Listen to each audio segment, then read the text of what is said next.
আজকে ছিল নতুন বছরের প্রথম শুক্রবার আর আজকেই আমি এই বছরের প্রথম বিয়ে খেলাম।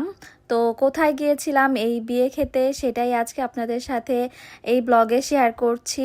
আসসালামু আলাইকুম, সবাই কেমন আছেন? আমি আলহামদুলিল্লাহ ভালো আছি। তো নতুন বছর শুরু হয়ে গিয়েছে আর এই সিজনটা হলো বিয়ের সিজন। তো প্রচুর প্রচুর বিয়ের দাওয়াত কিন্তু এই সময় আমরা পেয়ে থাকি।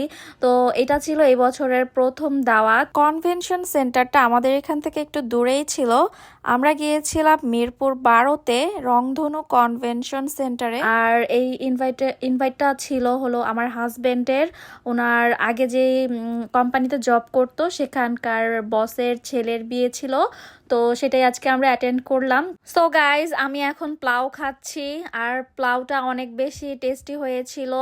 তো প্লাউয়ের সাথে কিন্তু আমি আগেই রোস্টটা খেয়ে ফেলেছি। তো আমার হাজবেন্ড আমাকে গরুর গোস্ত দিয়ে দিল আর এই গরুর গোস্তটাও অনেক বেশি টেস্টি হয়েছিল। সবচাইতে বেশি যেটা আমার কাছে ভালো লেগেছে সেটা হলো এই ফিরনিটা। এটা আমার কাছে অনেক বেশি টেস্টি লেগেছিল। ফিরনিটা একদম আমার কাছে সামিয়ার হাতে বানানো পায়েসের মতো টেস্ট লেগেছে।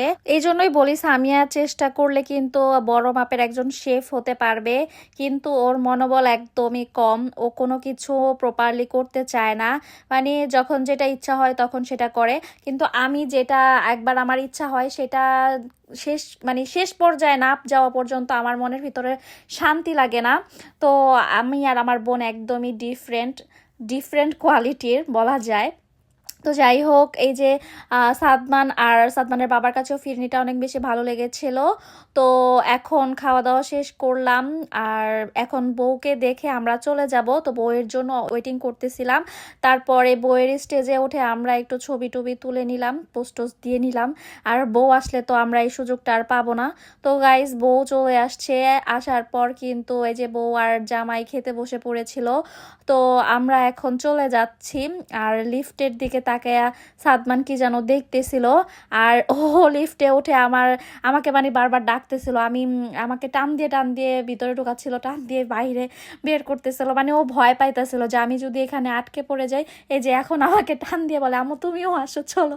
আমার হাত ধরে টান দিয়ে নিয়ে আসছে। সাদমান কিন্তু আমার অনেক কেয়ার করে, এখনই এত কেয়ার করে। এই যে আমি আসতে লেট করতেছিলাম দেখে ও আবার আসছে সিঁড়ি বেয়ে, তারপর আমাকে নিয়ে তারপর আবার যাচ্ছে। তো আলহামদুলিল্লাহ, আমার ছেলে যতটুকু আমাকে কেয়ার করে আমি চাই সবসময় যেন আমাকে এরকমটাই কেয়ার করে। আজকে প্রচুর ঠান্ডা ছিল, কাঁপতে কাঁপতে গিয়েছি, কাঁপতে কাঁপতে বাসায় ফিরেছি, কারণ বাইকে গিয়েছিলাম, অনেক বেশি ঠান্ডা লেগেছে। আর আজকে আমরা বরপক্ষ গিয়েছিলাম, তো কালকে আমরা বউভাত খেতে যাব। তো সেই ভিডিওটা আপনাদের সাথে পরবর্তীতে শেয়ার করব। সো আজকের ভিডিওটা এই পর্যন্তই, টাটা।